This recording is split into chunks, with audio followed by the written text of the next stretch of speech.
hopefully this will be a good way to guide you in the right direction when it comes to writing personal statements, whether that's going to be for a scholarship, for graduate school, professional programs, anything along that line.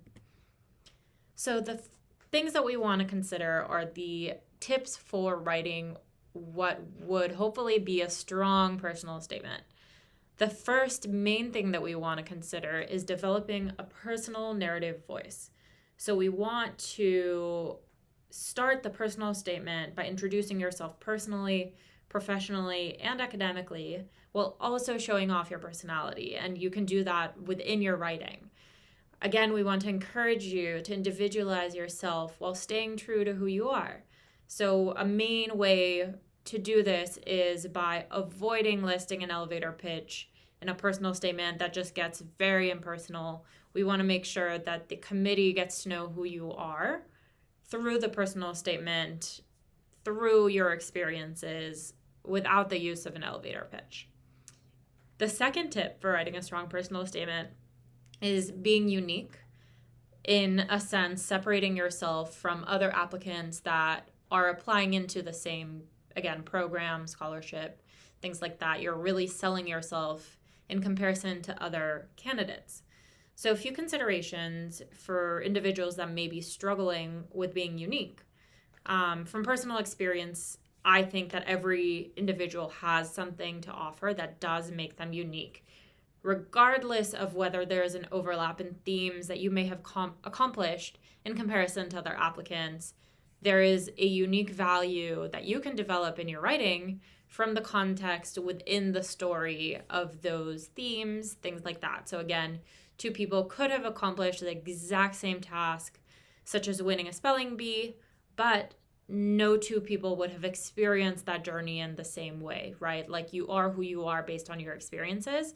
You can have the same experiences, but really the key point in the personal statement is, what was your journey? How did it come about for you? And that's what you want to sell in being unique. The third tip is starting simple and maintaining focus. So beyond maintaining general focus, we want to try to limit using confusing jargon to just simply sound smarter. Especially in beginning drafts, we want to focus on simplicity, making sure the sentences make sense. Once you continue working through those later drafts, you can then enhance the vocabulary to try to add a little bit of complexity. But the main thing that we want to focus on is making sure that our point comes across in a simple way, so that way the reader knows exactly where you're going with that idea. The next tip is using language that reflects a positive tone. So again, we want to utilize a positive tone throughout the personal statement. It's really difficult, especially when you're addressing things such as challenges, which is a big component of a personal statement. You do have the opportunity to talk about things for improvement, but you want to make sure that you're focusing on these challenges with the idea of the strength of the words that you use and how that may impact a committee that's reading a personal statement. So we want to be mindful of using words that are associated with negative connotation because they may influence the overall tone of your personal statement. The final tip for writing a strong personal statement is to write in an active voice. So we want to encourage all writers to write actively rather than using a passive voice, which could be accomplished by using more direct verbs. So a few examples are, we want to try to avoid saying something along the lines of, it would be really great to potentially have the opportunity to study at LMU. Instead, we can say this in the exact same way by saying, LMU's academic excellence will propel me in my desired professional direction, right? So we're, again, taking those passive thoughts into active thoughts and using them as active direct verbs. So the steps to writing a personal statement, the first component is going to be research. We want to start by researching the details and background information, whether that's the graduate school, scholarship, We want to make sure that we're researching that specific program, foundation, school, really get into the nitty gritty of what that program, what that school stands for, right? So we want to go above and beyond in showing the committee that we've done that research. Again, by doing that, you're showing your dedication towards the school, the award, the program. It'll convey the message to the committee that you went above and beyond rather than simply using a generic personal statement that you could be using for multiple schools, multiple programs, scholarships.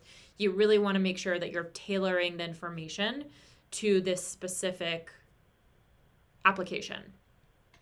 The next step is the introduction. So you want to introduce yourself in relation to the application. So after you've done your research and brainstorming, you want to introduce yourself, detailing your personal, professional, academic journey, include certain qualities, skills, traits, experiences that may relate to the desired program or scholarship. The next section of a personal statement would be what could be considered the body. And in the body, we can detail experiences. And what's very important in this is experiences with specific examples. So we want to use these specific examples of experiences or qualities that go beyond the details that may be conveyed on cover letters, resume, transcripts, right? So this is the opportunity for you to share what's beyond the words in these other documents that the committee has access to already, right? They have access to your cover letter, they have access to your resumes, transcripts. So you really want to share your story beyond what is listed. And this is your opportunity to explore those experiences and how that translated in your life. The next section is the conclusion. So in the conclusion, you want to detail, explore what you hope to gain from the opportunity. Again, whether that's a program, award, scholarship, whatever it may be. So one main thing is you want to avoid starting with in conclusion. It's very cliche when it comes to personal statements. Instead, most conclusions for personal statements will specifically focus on what you hope to achieve from the program. So you can talk about short-term goals, long-term goals, maybe improvements, things like that. But really what you're saying is the tangential goals of what you hope to experience through this opportunity. So it could be something like, I hope that by getting into this graduate school or by completing my master's in XYZ school, it will send me in the right direction professionally for what I hope to achieve, right? So we're detailing these short, long-term goals and exactly how this opportunity will help us get there. And then the last step is editing and revising. So big thing is you want to make sure that your first draft is not going to be your last draft. We want to make sure that you read the essay out loud, assess, does my story make sense to somebody that doesn't know me? Does my personal statement flow well? Do I have grammar, spelling, punctuation, or general structure mistakes? You can always ask for proofreading help from friends, family, peers, or even tutors. Again, this is a little bit of a heavier document that has a little bit more weight than any academic paper. So we want to make sure that we're actually revising, we're constantly working at it, and it shouldn't be something that gets done perfectly the first time you go through it. So I do have a little excerpt from a scholarship winner, and it was a personal statement that this individual student submitted for a scholarship award. Again, this was submitted by, if you see at the bottom, submitted by Anna. She received a close to $40,000 scholarship through this personal statement to New York University's College of Arts and Sciences. So I just wanted to include that and read it out loud, just that way you can get an example of something that has been considered as a strong personal statement. So the excerpt that I've chosen, I'm just going to read it out loud. If you can't live off of it, it is useless. My parents were talking about ice skating, my passion. I started skating as a 10-year-old in Spain admiring how difficulty and grace intertwine to create beautiful programs, but no one imagined I would still be on the ice 7 years and one country later. Even more unimaginable was the thought that ice skating might become one of the most useful parts of my life. I was born in Mexico to 2 Spanish speakers, thus Spanish was my first language. We then moved to Spain when I was 6, before finally arriving in California around my 13th birthday. Each change introduced countless challenges, but the hardest part of moving to America for me was learning English. As someone who loves to engage in conversation, it was very hard to feel as if my tongue was cut off. Only at the ice rink could I be myself. The feeling of the cold rink breeze embracing me, the ripping sound of blades touching the ice, even the occasional ice burning my skin as I fell. These were my few constants. I did not need to worry about my mispronouncing axle as axle. Rather, I just needed to glide and deliver the jump. Although I agree that I will never live off of ice skating, the education and skills I have gained from it have opened countless doors. Ice skating has given me resilience, work ethic, and inspiration to develop as a teacher and an English speaker. And pardon this, I think this might have been a typo on my end. But after even just hearing this or reading this, just something that we wanted to circle back to is the things that the individual did well in this scholarship personal statement. So they started with the passion of ice skating, connected it to personal challenges, and then circled back to the passion and how ice skating specifically helped her overcome obstacles, right? So you'll notice that even in this experience, there's a personal anecdote. She's talking about challenges, but she's doing it in a way of like, this is what I did to overcome, rather than doing that in a negative tone. And she detailed specific experiences rather than just talking vaguely. So, if you are struggling to start on your personal statement, here are some brainstorming activities that might help you jog your brain. So the first one I wanted to bring to everyone's attention is what's called the mind map. And in the mind map, you start by picking a topic. Once you've picked this topic, you jot down the reasons you chose the topic, and you just kind of follow your thoughts that lead to new connections.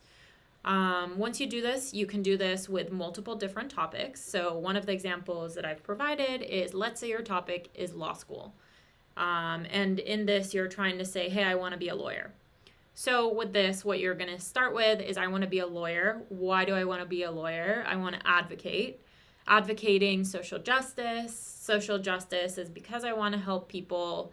Why do I want to help people is because I have a love for volunteering, right? So we're just connecting all of these ideas, and hopefully that will help jog your brain into getting like personal action ideas for what to explore in personal experiences with specific examples.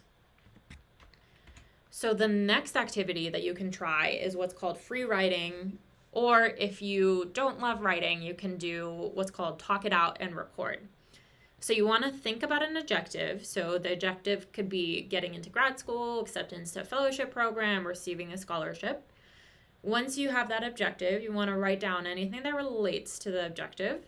You can consider the following questions, like, why am I interested in this objective? Do I have experiences that relate to it? What do I hope to gain out of achieving my objective?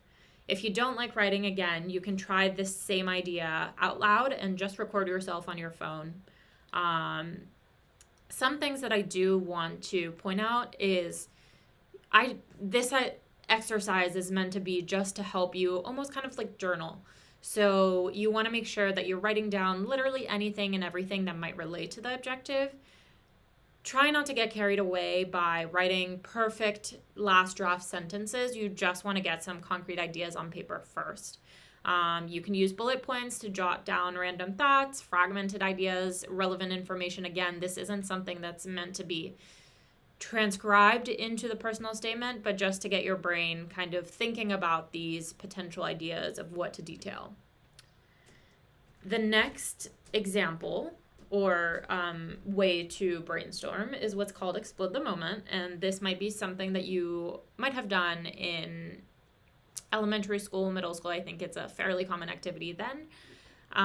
It's called, again, explode the moment. You want to think of a topic, experience, or prompt, what's referred to as the moment. Once you do that, you explode the moment by describing what happened, who was there, when and where did it happen, what are my thoughts and feelings about the moment, and using visualization and sensory descriptors. We do want to make sure that you're not going into too much detail. Make sure that all of the detailing is relevant, serves a purpose to building the story within your personal statement, specifically for this example that you're trying to get into more detail. So I do have an example here. My moment was I went to the Writing Center for a personal statement workshop, and in exploding the moment, I am saying I am applying to a graduate program at LMU, and I'm really nervous about writing my personal statement. In order to get a better direction, I decided to attend the Writing Center workshop. I was not the only senior in attendance that was applying to a graduate program, and it was comforting to know that a lot of students were struggling to begin writing their personal statement. During the workshop, I participated in brainstorming activities and learned some tips that are important in writing a strong personal statement.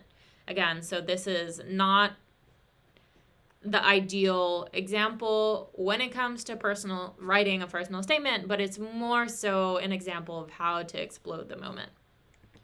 So here is a little bit of a checklist for you in terms of once you are done with a draft of your personal statement, these are some things that you want to consider that are very important when it comes to the personal statement. So we want to make sure that the personal statement meets the prompt requirements, whether that be page number, word count, in a specific font, has the right margins, does it address all of the questions that are being asked by the committee, or, if there are any other specific questions that they want you to address. Is it free of spelling and grammatical errors? Is it written in an active voice with a positive tone? Does it have a captivating hook that sets the tone and avoids cliches? Does it explore my unique story? Does it explain why I'm interested in the program, the scholarship, the award, etc.? Does it express why I'm qualified for admission, why I'm qualified to receive the scholarship, things like that? Does it detail my experiences in more depth than what is listed on my resume? Does it connect my life experiences to my goals? And does it detail short and long-term goals that I hope to gain? And then another thing, finally, I do want to conclude by saying that LMU has a wonderful writing tutoring service. It's free to all students. It's the same exact tutoring service that is available for academic help, offering tutoring feedback for all types of writing assignments. Again, this includes personal statements, and it's to evaluate your writing at any stage of the process. So it doesn't have to be only once your draft is finalized. It could be when you're brainstorming, when you just are starting to think about going to graduate school or applying for a scholarship, things like that. So these tutors are there to assist you in terms of any writing assignment. If you want to make an appointment, go ahead and log into your MyLMU. Under the Academics tab, you can select Writing and Course Tutoring, and you can go ahead and look through the tutoring schedule to see what tutor is available based on your schedule. And there's also a link right here to the website if you prefer that instead of going through the MyLMU channels. Thank you for tuning in, and I hope that this was helpful for you.